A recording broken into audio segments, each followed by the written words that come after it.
Apocalipsis capítulo 3, versículo 20.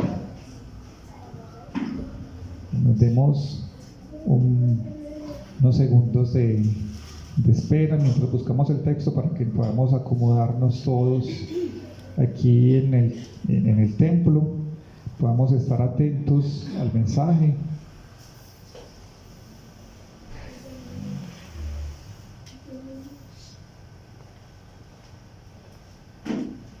Quisiera empezar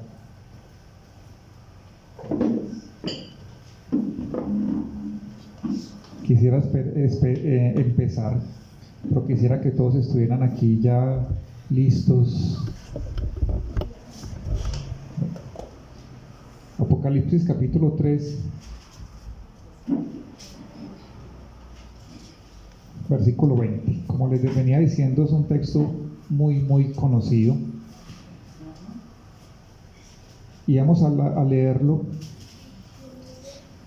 Y quisiera que el mensaje de hoy vayamos recibiéndolo, meditándolo, pensando en el mensaje de la semana pasada.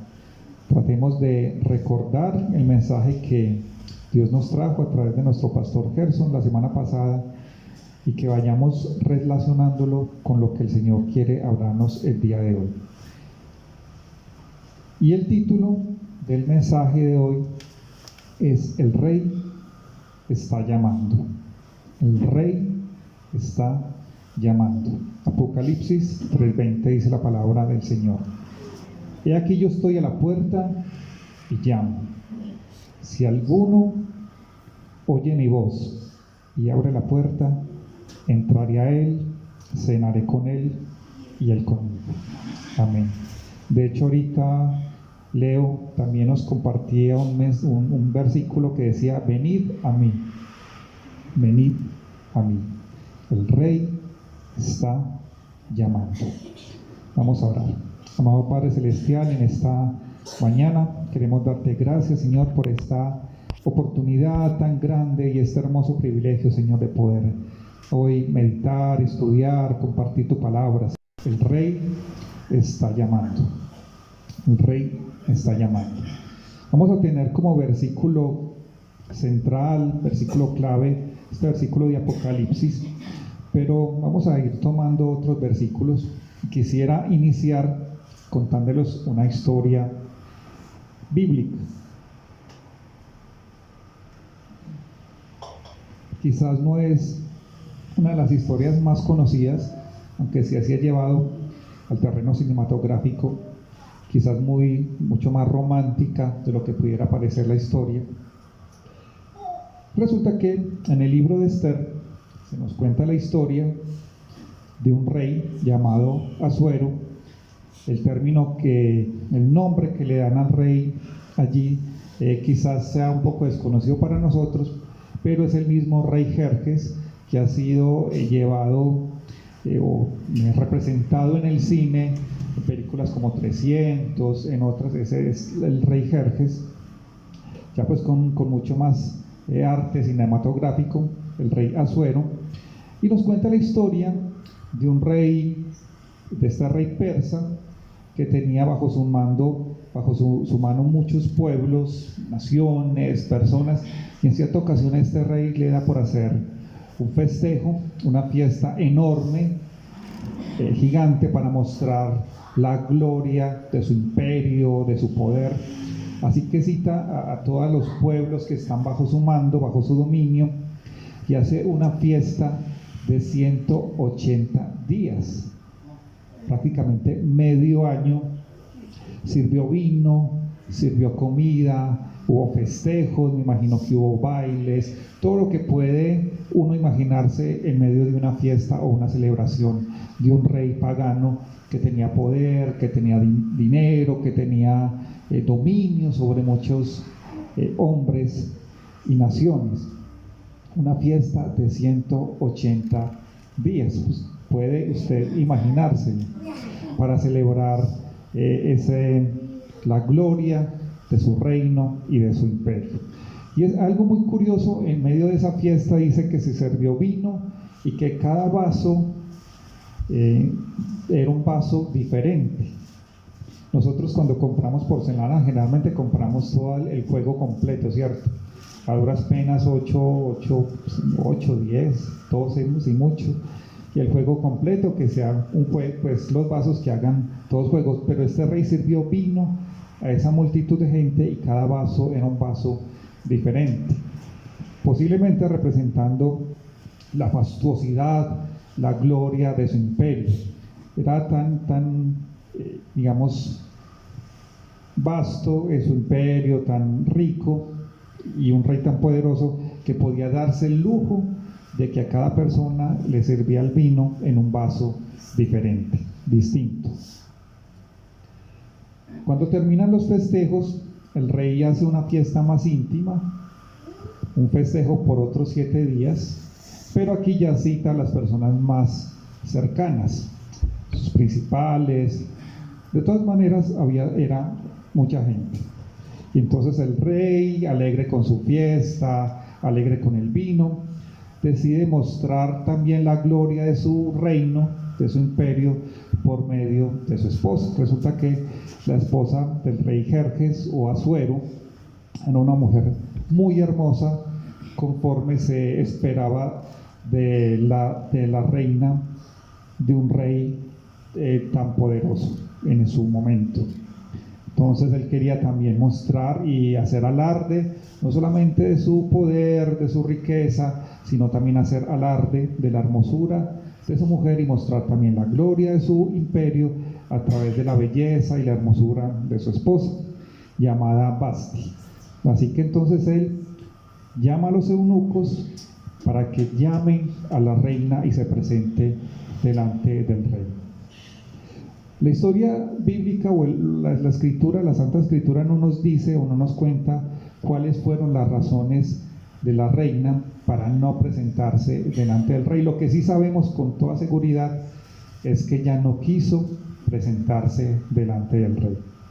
En las versiones cinematográficas, rellenan esos vacíos que deja la escritura, con pensamientos humanos, con conjeturas hechas por los hombres. A ciencia cierta, no se nos dice cuál fuera la razón. Capricho, quizás orgullo, quizás un mal carácter. No se nos dice cuáles fueron las razones, pero sí sabemos que ella no se presentó delante del llamado real. Imagínense la escena: un rey con tanto poder, dominio, está alegre festejando esta fiesta con sus invitados, y la reina le hace este desplante. Así que el rey se enoja, se pone colérico. ¿Cómo es posible que mi reina no quiera responder a mi llamado? Se toma como una afrenta. Además, es un desafío a la autoridad del rey, provoca también la ira del rey y se convierte en un modelo negativo para la sociedad.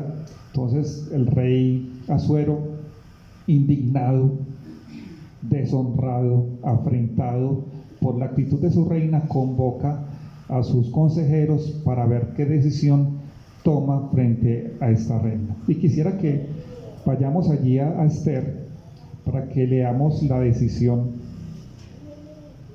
que toma este consejo real. Entonces recordemos Nehemías, después sigue el libro de Esther, Esdras, Nehemías, Esther, por ahí está. Vamos al capítulo 1. El capítulo 1 cuenta la historia que les estoy narrando, y vamos al versículo número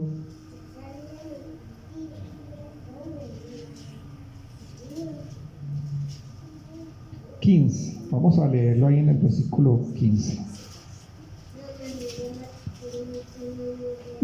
Vamos a leerlo desde el 14, donde nos cuentan quiénes eran los consejeros. Dice: y estaban junto a él Carcenas, Setar, Admata, Tarsis, Meres, Marcena y Memucán, 7 príncipes de Persia y de Media, que veían la cara del rey, y se sentaban los primeros del reino. Les preguntó ¿qué se había de hacer con la reina Vasti según la ley, por cuanto no había cumplido la orden del rey Asuero, enviada por medio de los eunucos? Y dijo Memucán delante del rey y de los príncipes: no solamente contra el rey ha pecado la reina Vasti, sino contra todos los príncipes, contra todos los pueblos que hay en toda la provincia del rey Asuero. Pero ¿cómo así? ¿Acaso no fue simplemente que ella desobedeció el llamado del rey? ¿Cómo así que pecó contra el rey, contra los príncipes y contra todo el pueblo? Vamos a mirar. Porque este hecho de la reina llegará a oídos de todas las mujeres, y ellas tendrán en poca estima a sus maridos, diciendo: el rey Asuero mandó traer delante de sí a la reina Vasti, y ella no vino. O sea que además de haber afrentado al rey, se estaba haciendo una mala influencia, un mal modelo, y estaba mandando un mal mensaje a todas las mujeres del reino para que se rebelaran contra sus esposos. Entonces miren la dimensión de este incidente, llamémoslo diplomático, que tenía incidencias de índole o de orden nacional. O sea, no fue simplemente una mala actitud contra un hombre, sino que estaba llegando o alcanzando niveles de toda una nación. Porque este hecho de la reina llegaron, bueno, ya lo leímos. 18. Y entonces dirán esto las señoras de Persia y de Media, que oigan el hecho de la reina, a todos los príncipes del rey, y habrá mucho menosprecio y enojo. Si parece bien al rey, salga un decreto real de vuestra majestad, y se escriba entre las leyes de Persia y de Media, para que no sea quebrantado, que Vasti no venga más delante del rey Asuero, y el rey haga reina a otra que sea mejor que ella. Entonces viene la destitución de la reina. Y el decreto que dice que dicte el rey será oído en todo su reino, aunque es grande, y todas las mujeres darán honra a sus maridos desde el mayor hasta el menor. Agradó esta palabra a los ojos del rey y de los príncipes, e hizo el rey conforme al dicho de Memucán. Pues envió cartas a todas las provincias del rey, a cada provincia conforme a su escritura y a cada pueblo conforme a su lenguaje, diciendo que todo hombre afirmase su autoridad en casa y que se publicase esto en la lengua de su pueblo. Entonces aquí, para resumir un poco la historia, entra en escena Hadasha o Hadasa o la reina Esther, descendiente de los hebreos, y sirve como instrumento. Bueno, ella lleva al palacio real, el rey la toma por esposa y ella sirve como instrumento para proteger la nación de Israel de una conspiración de uno de los ministros del rey contra los judíos. Esa es la historia que nos cuenta el libro de Esther. Pero yo no quisiera en esta mañana centrarme en la historia de Esther, sino usar la historia del rey y de la reina Vasti como ilustración para lo que vamos a hablar en esta mañana a la luz de la Santa Escritura. El rey está llamando. El rey llama a su esposa, quiere mostrarle a sus súbditos, a las naciones enteras, la belleza de su mujer, quizás hacer alarde de su hermosura, de la gloria de la reina, y ella le hace tremendo desplante. A un rey que tenía esa categoría, que no era cualquier rey pequeño, era el rey de Persia, en su momento uno de los imperios más grandes de la época. Le hace la afrenta al rey, lo desafía, lo provoca y sirve como modelo negativo e influencia negativa para las demás mujeres del reino. Por lo tanto, esta mujer queda destituida de su privilegio, de su autoridad, queda destituida de su estatus como reina, y entonces el rey manda a llamar a otra mujer mejor que ella. Hasta aquí va siguiendo la historia, ¿cierto? Sí, sí.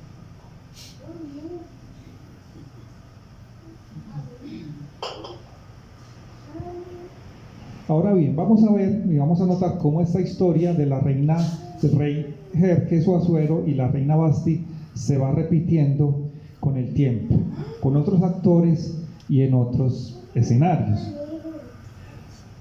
Y cómo esta historia nos ilustra también la relación de otro rey con su reina.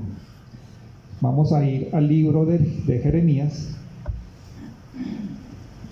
capítulo 7, y aquí entonces vamos a hablar de otro rey, ya no de un rey pagano, sino de un rey santo. Ya no vamos a hablar de un rey que tenía dominio sobre los medos, sobre los persas, sino que vamos a hablar del rey de reyes y señor de señores, el rey de toda la tierra, un rey santo. ¿Será que un rey santo, si a un rey santo, su reina, aquella que va a desposar, le hace semejante desplante, cómo actuará? ¿Actuará de la misma manera que el rey pagano, que Asuero, o cómo actuará?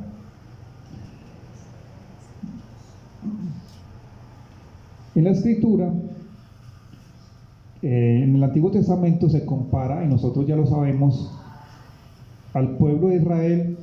Dios utiliza la figura del matrimonio para hablar de la relación de él con su pueblo Israel. Podemos verlo en diferentes pasajes de la escritura. Bueno, voy a buscar aquí uno para ilustrar. Bueno, antes de pasar al capítulo 7, pasemos aquí antes al capítulo 3, versículo 1. Aquí es donde está, digamos, cómo se simboliza la relación de Dios con su pueblo, con la figura del yugo matrimonial. Dice, si alguno dejare a su mujer y yéndose esta de él, se juntare a otro hombre, volverá ella más. No será tal tierra del todo mancillada. Tú pues, hablándole al pueblo de Israel, has fornicado con muchos amigos, mas vuélvete a mí, dice Jehová. De hecho, hay palabras mucho más duras que el profeta le dice al pueblo. Por ejemplo, podemos mirar en el capítulo 2, versículo 20. Hay figuras muy, muy tremendas. Porque desde muy atrás rompiste tu yugo y tus ataduras y dijiste, no serviré. Con todo esto, sobre todo collado alto y debajo de todo árbol frondoso, te echabas como ramero. Y dice todavía palabras mucho más fuertes contra el pueblo. Miremos ahí más abajito en el versículo 24. Asna montés, acostumbrada al desierto, que en su ardor olfatea el viento. De su lujuria, ¿quién la detendrá? Todos los que la buscaren no se fatigarán, porque en el tiempo de su celo la hallarán. O sea, estaba comparando su pueblo con una asna montés en celo. Qué figuras tan fuertes que utiliza aquí el profeta Jeremías de parte de Dios para la nación entera. La llama ramera, la llama asna montés en celo. Dice que se va de su esposo para acostarse con sus amigos o sus amantes en el tiempo de su celo.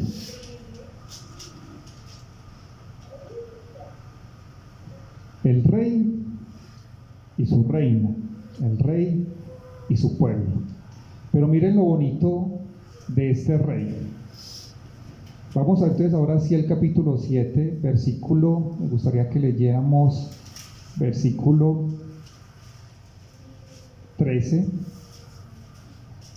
Ahora pues, por cuanto vosotros habéis hecho todas estas obras, dice Jehová, y aunque os hablé desde temprano y sin cesar, no oíste, y os llamé y no respondiste. y no respondiste. De hecho, el libro de Hebreos empieza diciendo así, que Dios ha hablado muchas veces, de muchas maneras, a los padres por medio de los profetas.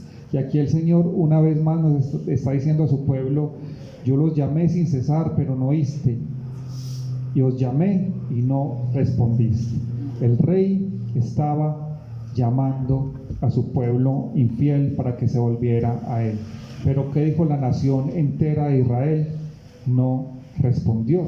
Tomamos la misma actitud de la reina pagana con su esposo, con su rey. Simplemente le hizo el desplante, no respondió, afrentó, lo deshonró, desafió su autoridad. Y eso mismo estaba haciendo el pueblo judío, el pueblo de Israel, con su rey, que era Dios. Dios una y otra vez los llamaba, una y otra vez extendía su mano y les llamaba, pero el pueblo no respondió. De hecho, más adelante, en el capítulo 6, dice 6:16, así dijo Jehová: paraos en los campos y mirad y preguntad por la senda antigua, cuál sea el buen camino, y andad por él. Pregunten por esas sendas, y pregunten por el buen camino, y anden por él, y hallaréis descanso para vuestras almas. Y ellos que dijeron: no andaremos. Puse también entre vosotros atalayas, mensajeros, profetas, que dijesen: escuchad el sonido de la trompeta. Y dijeron: no escucharemos. Qué tremendo. El rey estaba llamando a su pueblo. Enviaba atalayas, enviaba profetas, enviaba el mensaje, y ellos decían: no escucharemos, no iremos, no responderemos. El rey estaba llamando y tomaron la misma actitud de la reina pagana, deshonrando a su rey. Tal es la deshonra que miren la figura que utiliza el profeta Jeremías. Como un asna montés, en celos se iban tras sus amantes. Es decir, para hablar de la idolatría, que se iban a adorar otros dioses de los pueblos paganos, que no son dioses, como nos enseña el pastor Gerson hace unos días, los no dioses, los ídolos de las naciones paganas. Y vamos al 7:25, ahí mismo en Jeremías: desde el día que vuestros padres salieron de la tierra de Egipto hasta hoy, y os envié todos los profetas mis siervos, enviándolos desde temprano y sin cesar. Miren, Dios se apresuró a enviar su mensaje, su palabra, y fue algo continuo, sin cesar.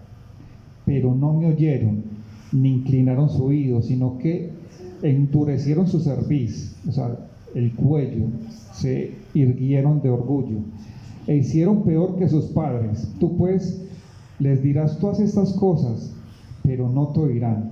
Los llamarás y no te responderán. El rey estaba llamando, pero su pueblo no quiso responder al llamado. Y conocemos entonces la historia.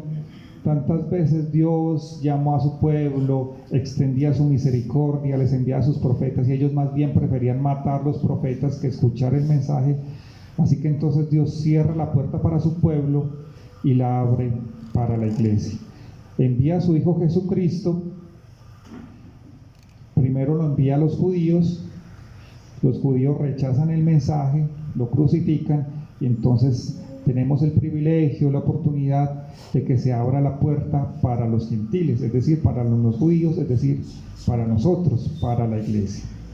Entonces, esa ilustración de la reina Vasti con el rey persa era casi que la misma situación que se presentaba con el rey de reyes, señor de señores, y su pueblo Israel. Una situación, digamos, que parecida. Pero resulta que esa historia se sigue repitiendo, no solamente ya con el pueblo de Israel y su rey, con el Señor, sino que también con otro rey y otra reina. ¿Quiénes serán en este momento esos actores y ese otro escenario? ¿Qué piensan?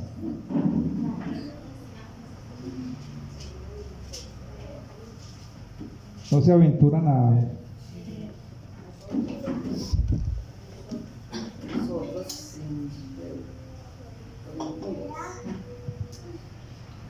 En el Apocalipsis también se usa la figura de las bodas de la Cena del Cordero para hablar de ese encuentro en la eternidad con Cristo y ese desposorio de Jesucristo con la novia, que es la iglesia. Es la figura, la metáfora que se utiliza. Él es también nuestro rey. De hecho, ahorita lo cantábamos en uno de los cánticos. Él es el rey y tenemos... Él es el rey de mi vida. Y nosotros decimos que la iglesia somos la llamada la novia y que vamos al encuentro para desposarnos con el esposo, con nuestro rey. ¿Será que nosotros como iglesia estamos tomando la misma actitud de Basti, la reina pagana, la misma actitud que tomó el pueblo de Israel con su rey, deshonrándolo, desafiando su autoridad, provocándolo a ira, siendo ese modelo negativo, esa mala influencia para el mundo? Y miren las consecuencias. Una reina pagana perdió su trono, fue destituida, perdió su lugar al lado del rey, y el pueblo judío también se cerró la puerta por muchos años para que entrara en escena la iglesia. Entonces, ¿qué actitud estamos tomando nosotros? El rey está llamando. Y de hecho, pensemos en el mensaje de hace 8 días que el pastor, o que Dios nos dio a través del pastor Gerson, cómo Dios nos estaba haciendo claramente un llamado. El rey está llamando, un llamado a despertarnos, un llamado a salir de la postración. De hecho, se me viene a la mente otra historia del Antiguo Testamento de otro príncipe, del príncipe Mefiboset. Entonces por ahí hay una canción también que dice: el rey te está llamando, el rey te mandó a llamar. Este príncipe había sido hijo de un amigo muy cercano del rey David, pero recordemos que Saúl y su hijo habían muerto en una batalla. Temiendo la muerte del niño, una criada lo toma, tropieza y el niño queda, golpea al suelo y queda lisiado, y lo esconden, lo llevan a Lodebar, un lugar alejado donde el niño está escondido, que el niño queda lisiado, no puede caminar, siendo del linaje real, tiene que, quizás pasar necesidades, estar escondido. Y en cierta ocasión David se acuerda de la promesa que le hizo a Jonatán, del amor por su amigo que ya había fallecido, y entonces empieza a preguntar por su descendencia. Y le dicen, que si hay uno de la descendencia de Jonatán, Mefiboset, y el rey manda a llamar. Este hombre estaba lisiado y él no podía caminar, sin embargo Dios le restituye, su dignidad como príncipe, como el heredero, y se sienta en la mesa, lo mandan a sentar en la mesa con el rey. Y ya sus días de pasar hambre, de pasar necesidades quizás terminan, y ahora se convierte en uno de los representantes reales del reino. Este hombre no se había levantado, por su situación física, estaba lisiado. Y yo a veces siento que nosotros como iglesia estamos un poco en la situación de este Mefiboset, no con una discapacidad física, sino como con una discapacidad espiritual. Estamos allí como postrados. Nos decimos que somos hijos del rey, que somos la novia del rey, pero estamos como postrados, no queremos caminar, no queremos levantarnos. Mefiboset tenía la excusa de que él era un discapacitado físico. Nosotros pareciera ser que tenemos esa discapacidad más en el alma espiritual, que estemos allí caídos, como dormidos, y por eso el Rey nos está haciendo el llamado. La semana pasada el llamado fue muy claro, el llamado a levantarnos. El Rey está llamando. Y la pregunta es, ¿vamos a tomar la actitud de Vasti a no escuchar el llamado del Rey, a deshonrarle, a afrentarle, a provocarlo, a incitarle a ira y a hacer ese modelo negativo o esa influencia negativa para todas las personas que nos están rodeando?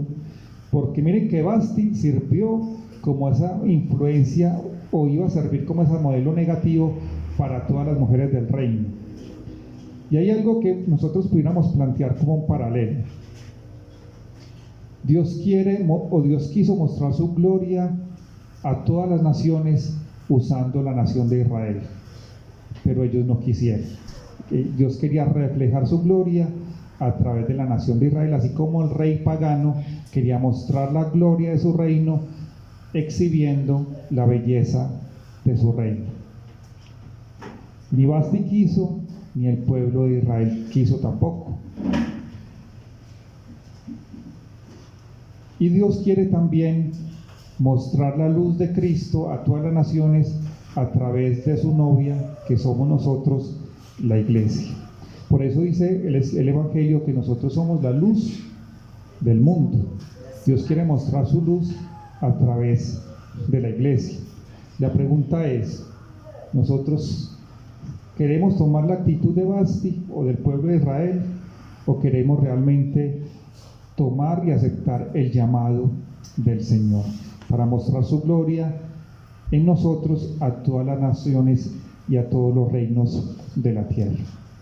Buena pregunta para hacerse esta mañana, y yo creo que el Rey nos está llamando como iglesia, pero nos está llamando a cada uno. Entonces más bien debería decir, el Rey te está llamando a ti y a mí. El Rey te está llamando. Y creo que el mensaje de la semana pasada fue claro, categórico, directo.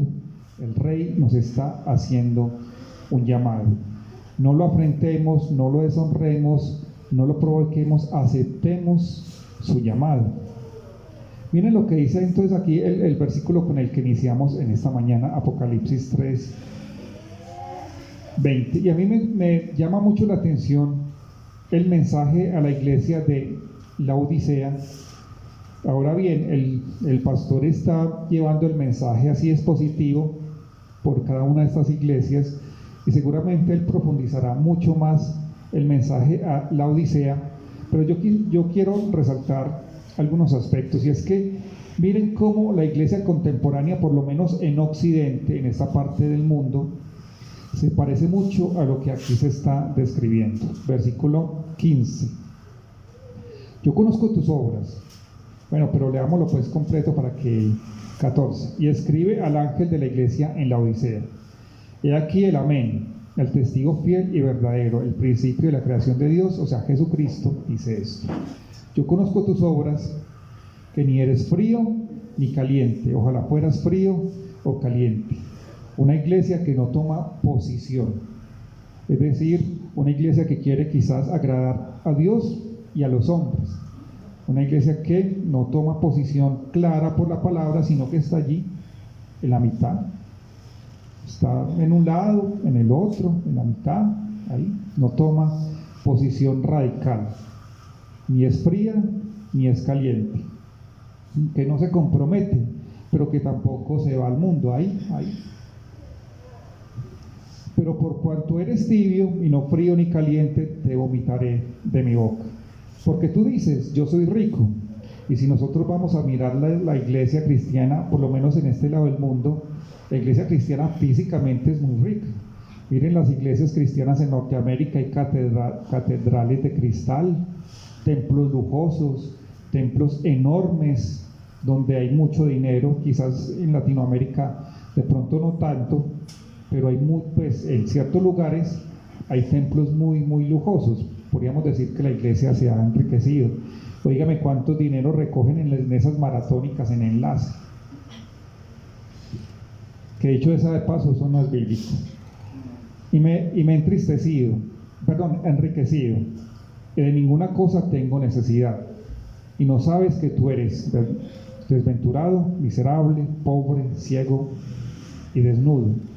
Por tanto, yo te aconsejo que de mí compres oro refinado en fuego, para que seas rico, y vestiduras blancas para vestir. Está hablando de la santidad. Y que no se descubra la vergüenza de tu desnudez, y unge tus ojos con colirio para que veas. Una iglesia ciega. Yo reprendo y castigo a todos los que amo, sé pues celoso y arrepiéntete. Ese es el llamado. Y miren que la iglesia contemporánea ha perdido el celo. Ya no tenemos celo por la sana doctrina, le hemos abierto las puertas a cualquier tipo de mensaje humanista, donde el hombre es el centro, el bienestar terrenal del ser humano es el centro del mensaje, y hemos perdido el celo, y hemos dejado que entren a la iglesia doctrinas equivocadas, falsas. Al pecado entonces le estamos diciendo que es bueno, y a lo bueno le estamos diciendo que es malo. Ya hay pastores ateos, pastoras ateas, ya hay pastores trans, pastores homosexuales, lesbianas, y cualquier tipo de perversidad que el mundo invente la estamos dejando entrar a la iglesia. Dígame si no hemos perdido el celo. Hemos perdido el celo. Cuando Jesucristo vio que el templo estaba lleno de vendedores, mercaderes, que estafaban, que robaban, que subían el precio, ¿qué hizo Jesucristo? Ay, no, pues dejémoslo, no, pues la gente tiene que comer, no, tranquilo, pues que no cogió un látigo y sacó a esa gente allá, porque tuvo celo del templo, de la casa del Señor. Y nosotros, que se nos han metido todas estas doctrinas humanistas, falsas doctrinas, tranquilos, abrazamos, celebramos, y hemos perdido el celo. Por eso dice: sé pues celoso y arrepiente. Aquí yo estoy a la puerta y llamo. El Rey está llamando a esa iglesia. Si alguno oye mi voz, abre la puerta, entraré a él, cenaré con él y él conmigo. Dígame si este versículo lo utilizamos casi siempre es para el evangelismo, ¿cierto? Hermano, entonces le compartimos a una persona que no conoce al Señor, el Señor te dice: mire que el Señor está a la puerta y llamo. Pero este mensaje era para la iglesia, y es para la iglesia, no es para la gente de afuera. O sea, una iglesia que ha dejado al Señor afuera del umbral, y el Señor está ya tocando que lo dejen entrar a su propia iglesia. Una figura curiosa, pero que lastimosamente, tristemente, es una realidad. Una iglesia que se congrega en su nombre, pero lo deja a él afuera. Y el Señor está tocando, y el Señor está llamando, el Rey está llamando. Pero lo bonito es que el Señor no solamente exhorta, sino que el Señor nos da la promesa. Dice: al que venciere, le haré que se siente conmigo en mi trono, así como yo he vencido y me he sentado con mi Padre en su trono. El que tiene oído, oiga lo que el Espíritu dice a las iglesias. Así que, hermanos, el Rey nos está llamando como iglesia, como congregación, pero también nos está llamando a cada uno de nosotros, a que nos levantemos de nuestra postración, a que nos levantemos de nuestra comodidad, a que nos levantemos de nuestro pecado, que nos sacudamos el pecado y empecemos nuevamente a caminar en pos de él. Y yo creo que el llamado ha sido muy, muy, muy claro. Si usted no se sintió movido la semana pasada con el mensaje, pellizquese a ver si está vivo todavía, si está en coma, no sé, o por lo menos yo sí me sentí sacudido, porque el Rey nos está haciendo un mensaje, un llamado claro, radical. Hemos visto cómo la reina Vasti deshonró a su rey, no respondió al llamado, y cómo el pueblo de Israel tampoco respondió al llamado de su rey. Y vamos a terminar con otra historia mucho más, no quisiera decir positiva, alentadora, buena, con una actitud diferente a la que tomó la reina Vasti. Lucas 19. Otro hombre que recibió un llamado del rey. 19:1. Situémonos en el contexto. Aquí Jesucristo está caminando por las calles de Israel, llevando su mensaje. Y dice, habiendo entrado Jesús en Jericó, iba pasando por la ciudad. Y sucedió que un varón llamado Zaqueo, que era jefe de los publicanos, es decir, él era jefe de los recaudadores de impuestos, y eso les ponía de por sí una etiqueta. Es decir, como cuando nosotros decimos, bueno, ¿usted a qué se dedica? Bueno, yo soy político. Eso ya tiene una marca, una etiqueta, que decimos, este es corrupto, ¿cierto? Algo muy similar pasaba en ese tiempo con los publicanos, porque ellos, como recaudaban los impuestos, les quedaba pues mucho más fácil sustraer, robar, y se enriquecían sustrayendo y robando de lo que ellos recogían. Entonces la gente ya los consideraba como personas pecadoras. Habiendo entrado Jesús en Jericó, iba pasando por la ciudad, y sucedió que un varón llamado Zaqueo, que era jefe de los publicanos y rico, procuraba ver quién era Jesús, pero no podía a causa de la multitud, pues era pequeño de estatura. Corriendo delante, subió a un árbol sicómoro que se usaba mucho para dar sombra, y que tenía pues como unos frutos, unos como parecido a las moras. Árbol sicómoro para verle, porque había de pasar por allí. Cuando Jesús llegó a aquel lugar, mirando hacia arriba, le vio y le dijo: Zaqueo, date prisa, desciende, porque hoy es necesario que pose yo en tu casa. El rey lo estaba llamando. Y miren la actitud bonita de Zaqueo. Entonces él descendió, ¿qué? A prisa. Él no dijo: Señor, pues después tengo que ir a cobrar unos impuestos. No, él se sintió tan emocionado porque un hombre de la altura, de la categoría de Jesús, se había fijado en él y lo estaba llamando por su nombre. O sea, un hombre que él sabía quién era, pecador, que había defraudado, que había robado. Y este hombre santo lo llama y lo llama por su nombre y le dice: además voy a posar en tu casa. O sea, imagínense la alegría de este hombre. Así que él descendió a prisa y le recibió, ¿qué? Triste. Dijo: pues tocó recibir, pues tengo testigos aquí, pues se invitó, tocó hacerle almuerzo y comida, además tocó prepararle mejor desayuno, almuerzo y comida. Con esas visitas. ¿Qué dijo Zaqueo? No, o sea, descendió a prisa y lo recibió gozoso, recibió con gozo al Señor. Pero Zaqueo no se quedó allí, sino que pasó de esa emoción, de ese gozo a la acción. Dice: al ver esto, todos murmuraban diciendo que había entrado a posar con un hombre pecador. Entonces Zaqueo, puesto en pie, le dijo al Señor: he aquí, Señor, la mitad de mis bienes doy a los pobres, y si en algo he defraudado a alguno, se lo devuelvo cuadruplicado. O sea, él se arrepintió, y el arrepentimiento de él fue genuino, porque miren lo que dice Jesús. Jesús le dijo: hoy ha venido la salvación a esta casa, por cuanto él también es hijo de Abraham. Entonces Jesús, que conocía el corazón y las intenciones de los hombres, no lo reprendió, sino que dijo: hoy ha venido la salvación a esta casa. Es decir, que el arrepentimiento de Zaqueo fue un arrepentimiento genuino y pasó de esa emoción a la acción. Hubo un verdadero arrepentimiento y aceptó el llamado del rey. Ese llamado que lo movió al arrepentimiento, ese llamado que lo movió a cambiar de vida, a dar un giro drástico a la vida que llevaba. Se arrepintió, dio la mitad de sus bienes a los pobres, y a los que defraudó se los devolvió cuadruplicado. Hubo un arrepentimiento, aceptó el llamado del Señor.